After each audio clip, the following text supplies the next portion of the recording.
What is going on, guys? Back in the shop. It's still cold in Florida, and I'm waiting on those parts from Holly that I mentioned in the last video. If you missed the last video, little recap. I should do like a recaps like on TV shows. But we pulled the old sniper intake off, which is over there, and it wasn't really putting down the power that we wanted.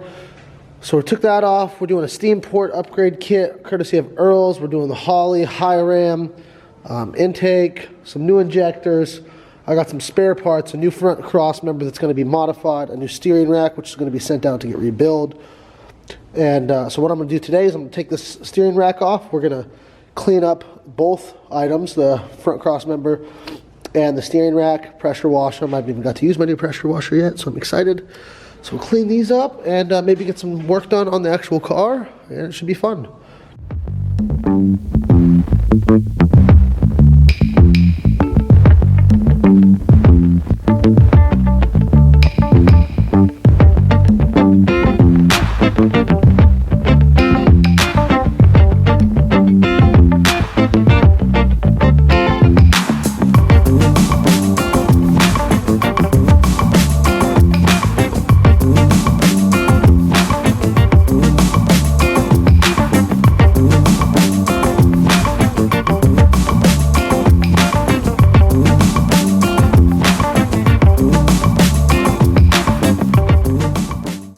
Alright, so that was the first pass on the subframe and the steering rack. The steering rack doesn't really matter as far as being dirty or not, because it's actually going to go out and get rebuilt anyways. But it's probably nice that I'm cleaning it for those guys, because what you do is you send in a core and then they send you back a refurbished one or a brand new one, depending on the place.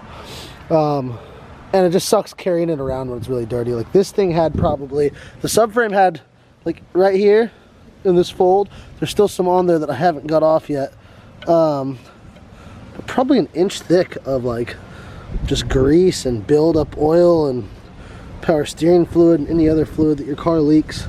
So that was the first pass on it. I'm gonna do one more pass on it, dry it up, and then I'll show it to you guys.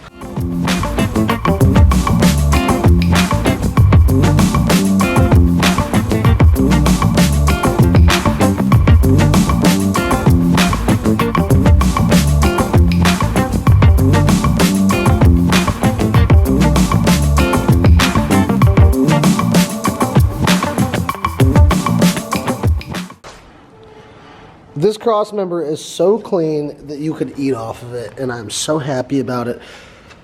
I hate moving stuff around in the shop or even working on my car and having stuff just be gross and covered in like built up grease from either axles or oil leaking onto a subframe and collecting dirt and road grime. I hate that. If you go underneath this car, you can touch any part underneath this car and your hands will not get dirty. And that's really cool, and I really like that. So this thing's all clean. It's ready to go to Matt Field. I got to get a box that will fit it.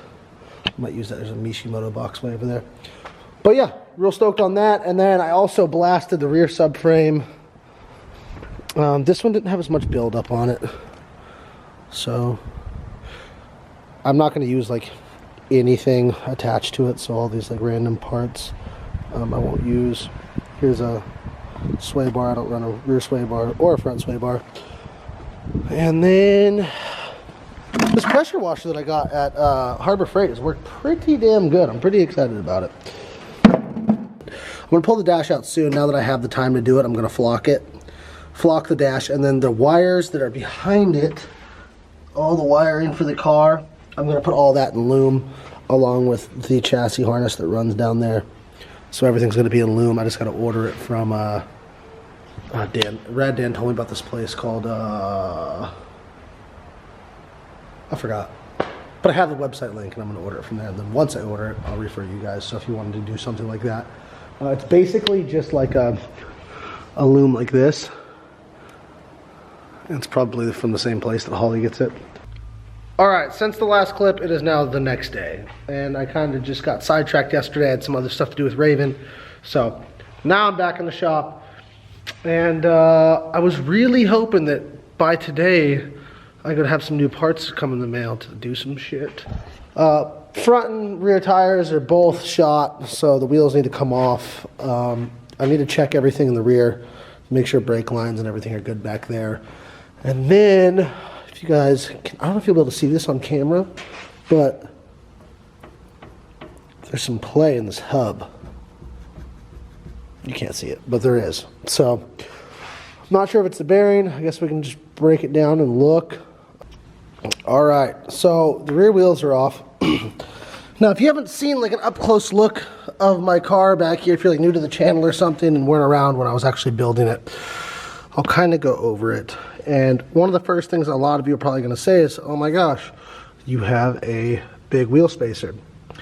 And I know that some people, you know, they like to have big wheels that you don't need a spacer for, that fill your fender well and whatnot. But the thing is, the reason I run a 9.5 wheel instead of like a 10.5, which Koenig makes a wider wheel, but the reason I run a 9.5 is because, I'll show you guys, a very common size tire to get from a manufacturer is a 265/35/18.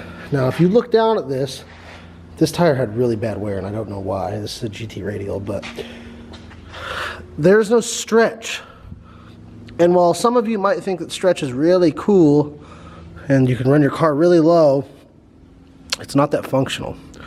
So with this tire fitting like this and adjusting air pressure and whatnot, you get a lot more feedback from the tire with forward grip, side grip, and if you run a stretched wheel or a stretched tire on a wheel and you start messing with air pressures, if you go too low, you have a very, very good chance of de-beating the tire because the bead is held on with all that air pressure.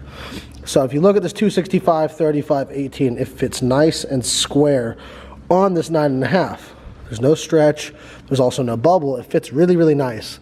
Now, if I had a choice, I would run a 265/40 with a little bit taller sidewall.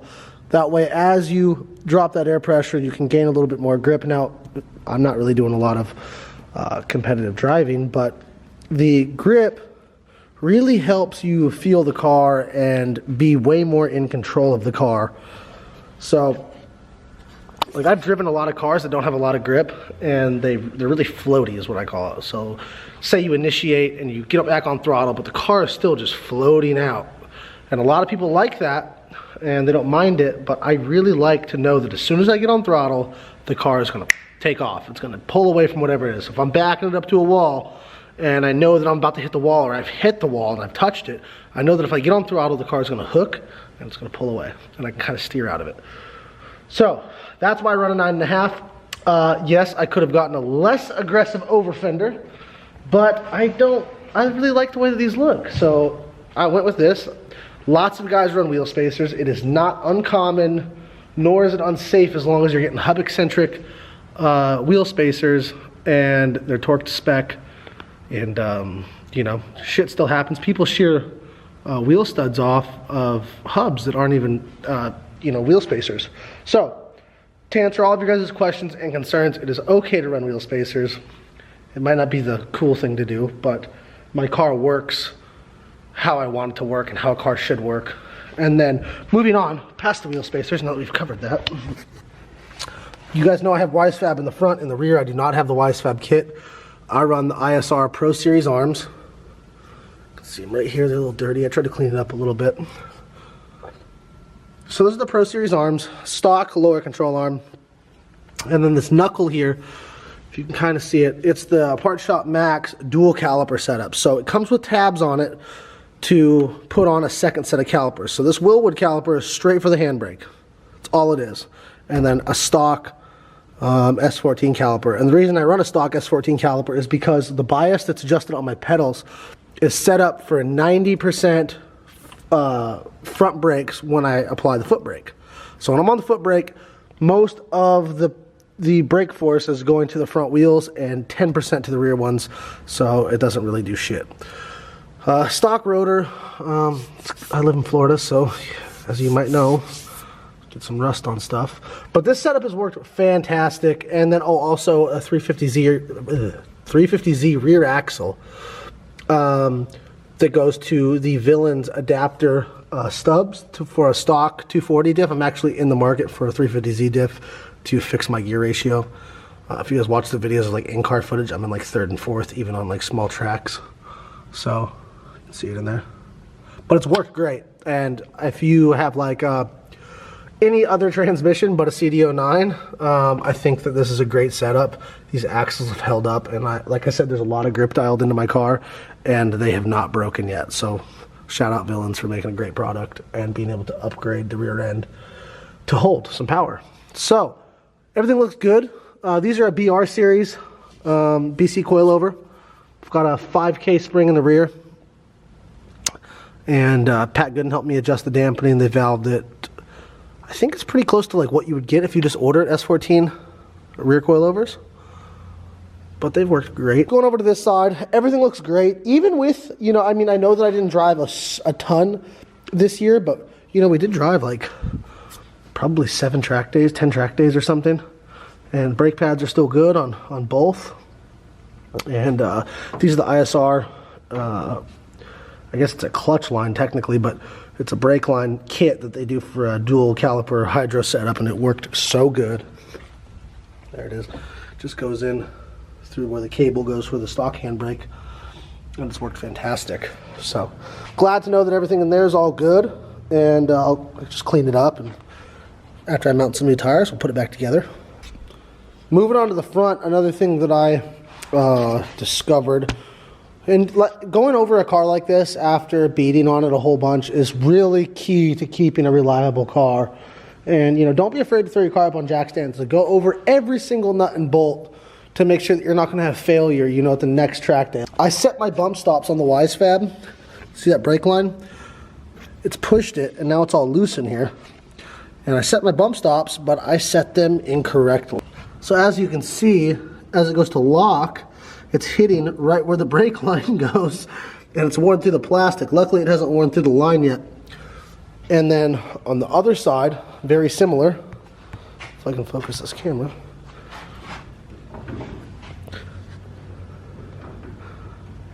All right, here it comes. See as it comes around, and boom. See these grooves in this tire? It's from right there, watch.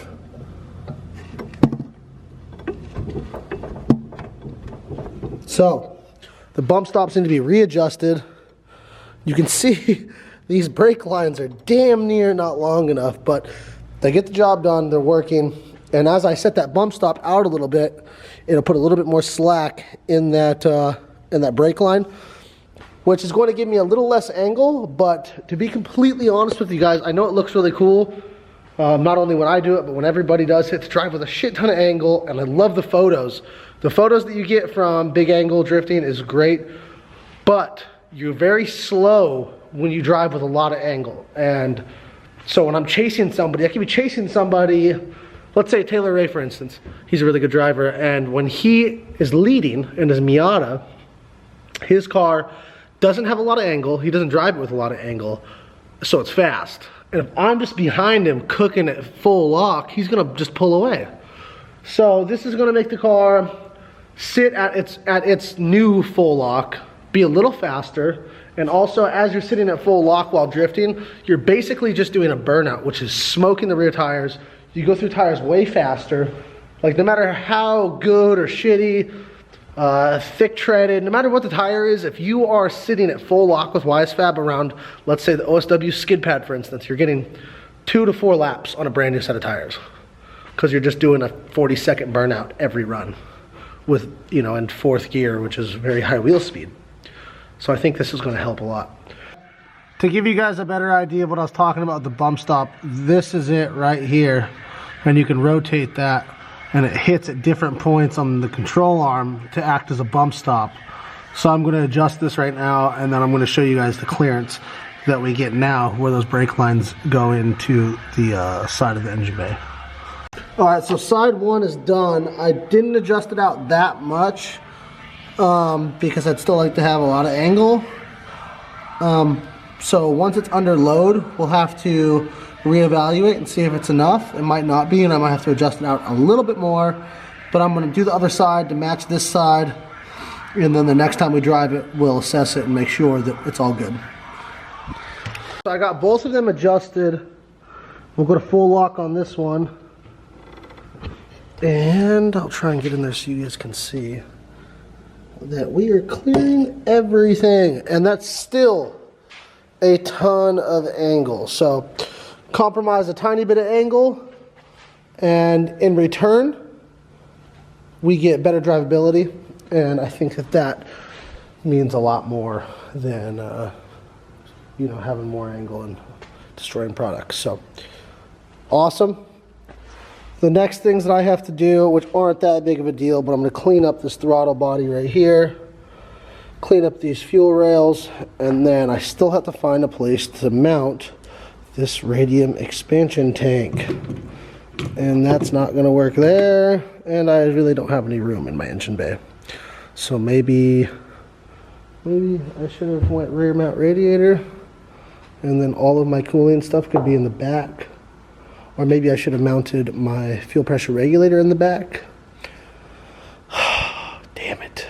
That's going to do it for today. I appreciate you guys watching. Don't forget to like, subscribe, and turn the notification button on. I'll see you tomorrow. Peace.